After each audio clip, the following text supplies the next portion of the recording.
The pen felt heavier than it should have, as if the weight of an entire life had settled into Michael Harrington's fingers at that long, polished table in a quiet, private dining room somewhere in the northeastern United States. Outside the tall windows, a gray winter afternoon pressed against the glass, and inside the room smelled faintly of soup, paper, and old money. Michael had signed documents worth millions before breakfast on countless days, but this time his chest felt tight, his pulse oddly loud in his ears. What if this moment decided everything you had built, not just what you owned, but who you were when no one was watching?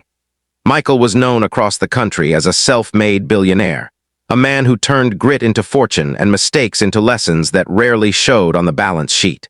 He had grown up in a small Ohio town with peeling paint and unpaid bills, watching his mother pray quietly at the kitchen table while his father worked himself into an early grave. Those memories had pushed him forward, but they had also hardened him. Success had taught him how to win, not how to pause. And now, at 61, with his silver hair perfectly combed and his tailored suit pressed without a wrinkle, he sat surrounded by lawyers and advisors who saw this contract as just another necessary step toward an even larger empire. The deal was meant to be signed over lunch, a symbolic gesture of trust between powerful men. The bowls of soup had already been set down, steam curling upward untouched. Michael scanned the final page again, his eyes skimming legal language he barely felt anymore. Around him, faces waited politely, expectantly.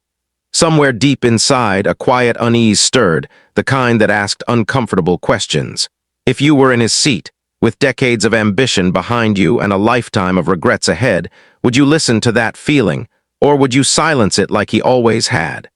That was when the waitress leaned in to refill his water glass. Her name tag read Sarah, and her hands trembled just enough to notice. She was young, maybe in her late 20s, wearing the practiced calm of someone who had learned to hide exhaustion behind a professional smile. As she leaned closer, her eyes met Michael's for a fraction of a second, and something in them broke through the polished surface of the room. Her lips barely moved, her voice softer than the rustle of paper, and yet the warning landed like a thunderclap in his chest. She told him not to sign, not yet, not without knowing something he clearly didn't. The room kept breathing as if nothing had happened, but Michael froze. His pen hovered above the paper.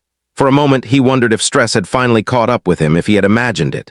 But Sarah's face had gone pale, and she quickly stepped back, her eyes fixed on the floor as she moved away. His advisors shifted impatiently. The soup cooled, and Michael felt that old, familiar crossroads rising again, the one he had ignored so many times before. What if a stranger's warning mattered more than a room full of experts? What if listening changed everything? Against every instinct shaped by power and habit, Michael set the pen down. The decision rippled through the room like a sudden draft. He asked for a brief pause, citing a need for fresh air, though what he truly needed was clarity.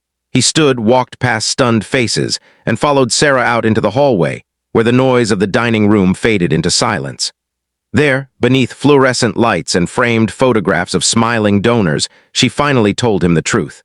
Sarah spoke of her brother, Thomas, a former analyst who had worked for the company Michael was about to partner with.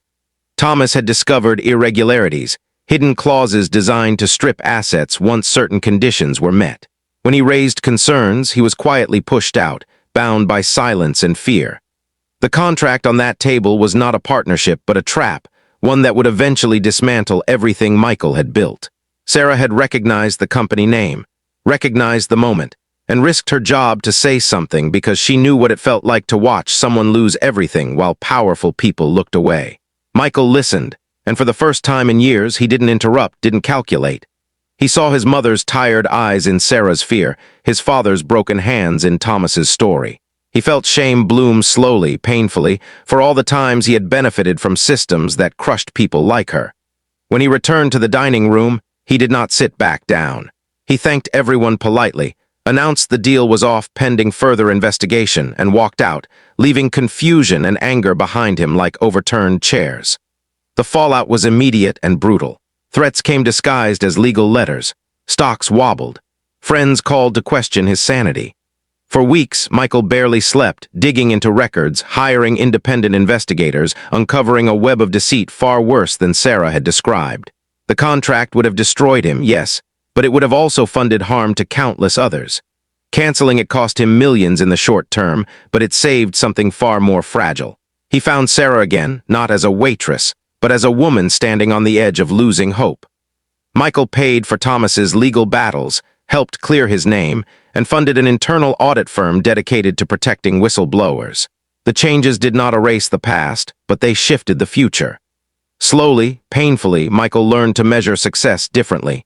He learned that listening could be an act of courage, that power did not excuse indifference, and that redemption often arrived disguised as interruption. Years later, Michael would think back to that moment, the pen hovering, the whisper that changed everything. He understood then that second chances rarely announce themselves. They come quietly, through unexpected people, asking if you are willing to stop long enough to hear them. And if you are, they can remake not just your fortune, but your soul. Before the story ends, take a moment and share in the comments what you would have done if you were in Michael's place, because your answer might say more about you than you realize. If this story stirred something inside you, please like, comment, share, and subscribe. But only if it truly touched your heart and reminded you of the quiet power of choosing compassion when it matters most.